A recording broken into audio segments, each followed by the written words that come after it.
Dan Brown, Toy and Plastic Brick Museum, Blair, Ohio. Around you see the Western Room in the Toy and Plastic Brick Museum.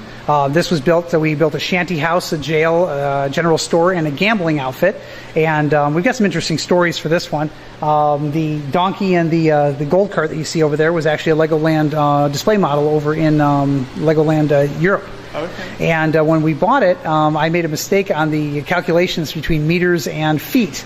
So those are supposed to be life-size models, and when a small crate came in, we found that they weren't quite life-size. So the shanty house was built for that. There's a lazy sheriff over there that's supposed to be sitting in front of the jail, and he's not quite the right size. But it turned out well anyway. So, we built life-size everything, and they turned out to not be quite life-size. So there they are. And one of my favorite models in the museum is actually the Don Quixote with the cross-eyed horse over there. So very cool. And we had the adult fans of one of the, I think Michelin came in, the Michigan Lego Users Group, and built the lizard and a few of the other items that you see here. Okay, and then what else do you have down here then? You've got the jail you kind of mentioned. Jail with a couple of famous people in it. We got Bart Simpson and Milhouse. And then this was the general store. This was built out of my old barn that was in my backyard. And we turned around, we tore the barn down. We had a whole bunch of extra wood. And there you go.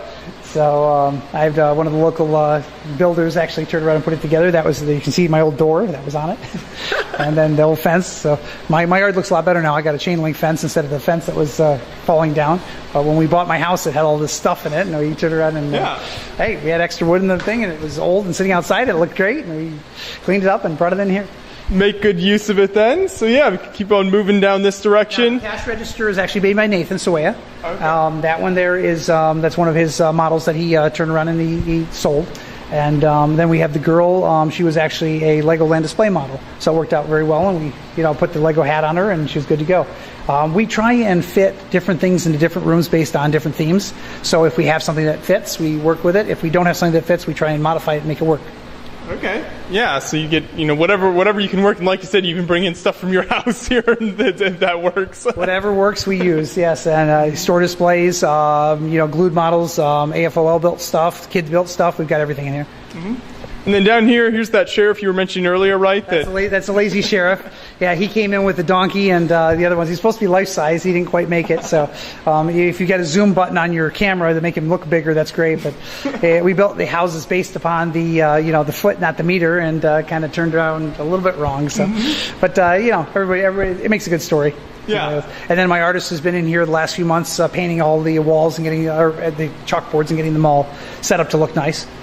So, and then we've got the gamblers over there, and we had a heck of a time breaking them apart to get them to look at you, but we had to move their heads out. That was a Lego store display where they were playing on a table, and it didn't work out very well for them because it took up too much floor space. Because if you look at them, and there was a Lego play table in between them, there's it was cute, but it doesn't have really depth because they were all looking at each other.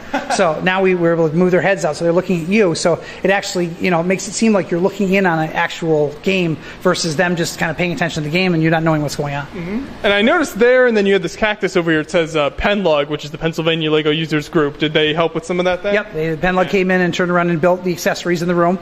And they just came in for a couple of days and said, hey, what do you want us to build? And we kind of went and came up with some ideas. And they, built the chips and other stuff because I had original cards there, Lego cards. And they didn't like those. They said, well, you have to build those out of Lego. So they turned around and cleared my table and went through and built cards and built chips and built wine bottles and did the whole 9 yards. So they had a blast. Mm-hmm. Yeah, just adding some extra fun details like that to it. Oh yeah, and yeah, that's the fun part. Mm-hmm. People just coming in and doing weird stuff. it adds the fun of the story. Oh yeah, and then over here, what is this part here? That's original U.S. mail. I shouldn't say this because my postal master's probably going to get ticked at me, but they lost one of my packages, so we have the clown in the post office. That was kind of a shot at the actual postmaster because they lost one of my packages and haven't found it to this day. But that's an original post office. We thought we'd do some historical type items as well, and we just kind of mixed and matched between historical Lego and just fun. Mm-hmm. Yeah, and so you get all the nice Lego historic mix here, and then like you mentioned the art, and I think you said earlier those are on chalkboards, correct? Because this building is a former school, is that right? Correct, yes. We had chalkboards everywhere, and it was really cute in the beginning, but then it got kind of bland. So we had the artist come in and turn around, and she wanted to paint things all around, and she started doing it, and she did a nice job. Mm-hmm. And what I love is it's even like Lego minifigs and Lego themed paintings, so it's like a Lego stagecoach over there and everything. Yeah, she's having fun with it, and she comes in every every winter. So right now she's on hiatus. She does flea markets and things like that. So she'll be back this fall or winter to turn around and finish up and do other things. And then we'll just start having her painting and painting and painting. So whenever she's available, she comes in and paints. Yeah, well, I love the way you blended the Lego with history in this room. So that's really neat the way you guys did that. Well, thank you. That was the idea, and it actually worked out pretty well. Thank you.